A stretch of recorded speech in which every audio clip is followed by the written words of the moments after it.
L'exercice 27. Écrire un programme qui, étant donné des points du plan, trace une courbe fermée reliant ces points. Cette courbe est formée d'arcs de cubiques, donnée sous forme paramétrique. Choisir comme vecteur vitesse au point PK le vecteur VK égale M fois PK-1, PK plus 1, où M vaut par exemple 0,8.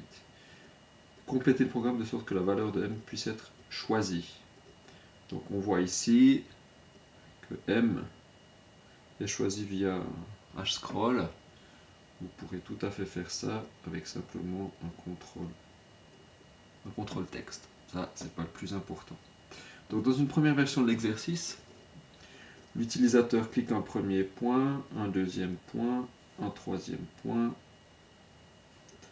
un quatrième point. Il s'agit de tracer l'arc numéro 1, l'arc numéro 2, l'arc numéro 3 et l'arc numéro 4 qui relie le dernier point, évidemment au premier. Donc chacun de ces arcs, l'arc K, lie le point PK à PK plus 1. L'arc numéro, lorsqu'on a n points, on a un nème arc, il relie le point Pn au point P1. Chacun de ces arcs, c'est donc une courbe,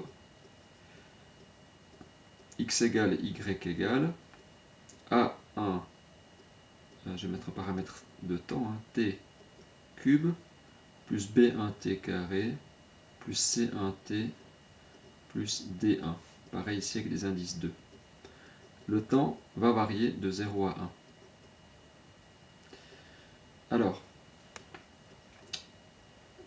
x, qui est donc une fonction g de t, et y, qui est une fonction h de t, ont des paramètres inconnus A1 à D2 qui s'obtiendront grâce aux équations suivantes. G de t, plutôt G de 0, égale le x du point PK. On va faire ça plus simplement. Le point PK, c'est le point où temps t égale à 0. Le point PK plus 1, où temps t égale 1. Je parle ici de l'arc numéro K. Donc on voit bien la boucle qu'on va devoir parcourir pour déterminer les A1 à D2 pour chacun des arcs et ensuite les tracer.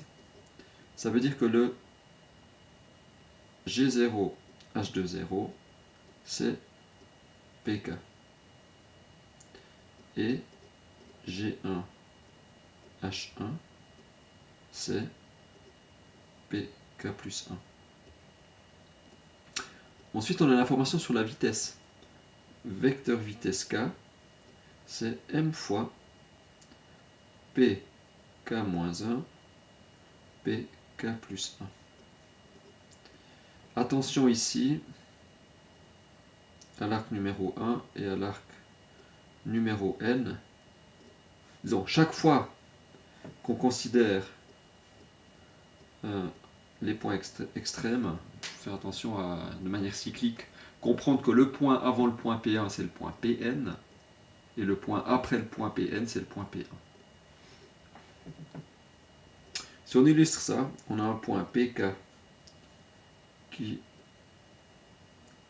relié au point PK plus 1 avec un arc dont on a des vecteurs vitesse VK et VK plus 1 qui sont déterminés par cette formule-là. Voilà. Je vais prendre le stylo. Donc ce qu'il s'agit de faire, c'est un cas général. Ça veut dire l'arc par x0, y0, pardon, en t égale à 0, x1, y1, en t égale 1, avec v0 égale vitesse x0, vitesse y0, et la vitesse 1, vitesse vitesse x1, vitesse y1. On suppose ces quatre et 4, donc c'est 8 nombres connus, eh bien, on trouve les arcs, c'est-à-dire on trouve A1, B1, C1, D1, jusqu'à D2. On trouve les 8 coefficients de l'arc à partir des 8 valeurs qui sont les coordonnées des points de départ et d'arrivée et les vecteurs vitesse au point de départ et d'arrivée. Une proposition, c'est de faire calculer le vecteur vitesse en K. Ça dépend de M, ça dépend de le vecteur vitesse Vx K, Vy K. C'est pour des variables indicées dont on définit les valeurs dans une boucle initiale. Ça veut dire pour K égale 1 jusqu'à N, let Vx K, la vitesse x de K, c'est M fois le point numéro K, c'est défini ici, de K-1 à K plus 1. Donc c'est Px K plus 1 moins Px K-1. Vous faites pareil évidemment pour Vy, mais attention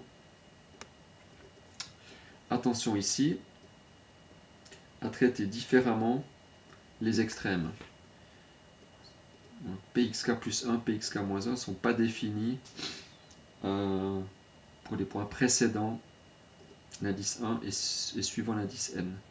Donc soit vous faites un cas particulier, la proposition, avec des tests, avec des if, ou alors vous définissez avant la boucle, je vais essayer de faire ça un peu visiblement, que Px0 c'est la même chose que Pxn, que Py0 c'est la même chose que Pyn. Ceci permettra, quand k vaut 1, que Pxk-1, donc Px0, sera défini et correctement défini puisque c'est Pxn. Et de la même manière, sans augmenter la valeur de n, mais on stocke en Pxn plus 1 la valeur de Px0 et en Pyn plus 1 celle de y0. Voilà, possibilité, si on veut éviter de faire des tests pour traiter les deux cas particuliers. Eh bien, à vous. Bonne leçon.